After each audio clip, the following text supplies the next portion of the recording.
Iran के बादशाह ने अपने बेटे को पढ़ाने के लिए एक उस्ताद साहब का बंदोबस्त किया। उस्ताद साहब को कहा कि मेरे बच्चे को दीन पढ़ाइए, मैं चाहता हूं कल इसने इनाने हुकूमत को संभालना है, तो ये दीन से आगाह हो जाए, इसको कुछ सिखाइए, पढ़ाइए। बहुत नेक बुजुर्ग बड़े दरवेश आलिम पढ़ाने लगे, असबाक मुकम्मल हो गए, दीन के असबाक कुरान मजीद पढ़ाया, अहादीस तय्यबा का दर्स दिया, उसूल फिक़ह से रूशनास कराया। जब बच्चे ने मुकम्मल तालीम हासिल कर ली और आमीन हो गई, दस्तार हो गई, फारिग हो गए, तो फिर एक दिन उस्ताद साहब ने कहा बेटे कल तुमने जरूर आना है, कुछ बात करनी है। शहजादा गया मिलने उस्ताद साहब से। उस्ताद साहब ने कुंडी लगा ली, हाथ में दुर्रा पकड़ लिया, मार मार के पूरे वजूद को जख्मी कर दिया। कोई गलती नहीं, कोई बात नहीं, मारा।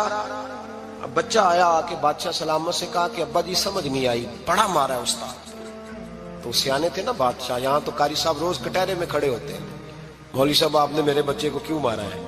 आप 8000 के मौलवी हैं, मेरा कई करोड़ का बच्चा है, सवेरे बदल लेंगे, खबरदार आपने बच्चे को हाथ लगाया। अपनी हैसियत में रहे माज़अल्लाह। जो कौमें उस्तादों को कटहरों में खड़ा करती हैं वो तरक्की नहीं कर पाती, जो उस्तादों को कटहरों में रोज खड़ा करते हैं।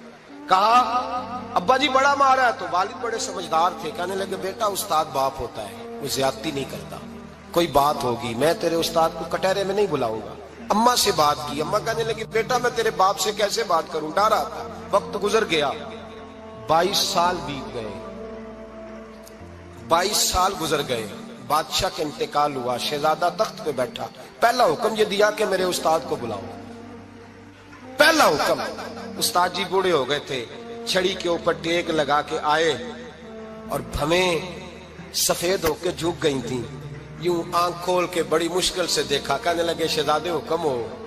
कब मैं शहजादा नहीं, अब मैं बादशाह बन गया हूं। उस्ताद जी 22 साल बीत गए, आपने मारा था, पर वो दर्द चूंकि ज्यादती की थी, मेरा कसूर कोई नहीं था, तो ना मेरी रूह से दर्द गया है ना मेरे जिस्म से गया है, मैं बेख्तियार था, पूछ नहीं सकता था, आज बाइख्तियार हुआ हूं। सबसे पहले पहला हुक्म आपको दिया, बुलाया है, बताए क्यों मारा था, क्यों मुझे मारा था, मेरी ज्यादती बताए।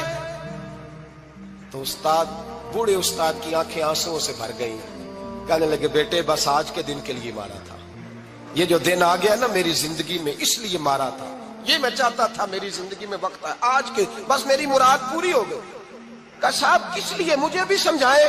आप फरमाने लगे कितनी देर हो गई तुझे मार खाए हुए, कितना जमाना बीत गया? कहने लगा 22 साल।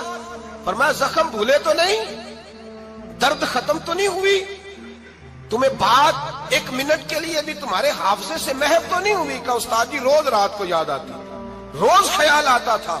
उस्ताद कहने लगे भाई तू बेख्तियार था, पूछ नहीं सका, 22 साल तुझे याद रहा, मुझे पता था तू एक दिन हुक्मरान बनेगा, मैंने तुझे इसलिए मारा था कि बेटे याद रखना, किसी पे जुल्म न करना।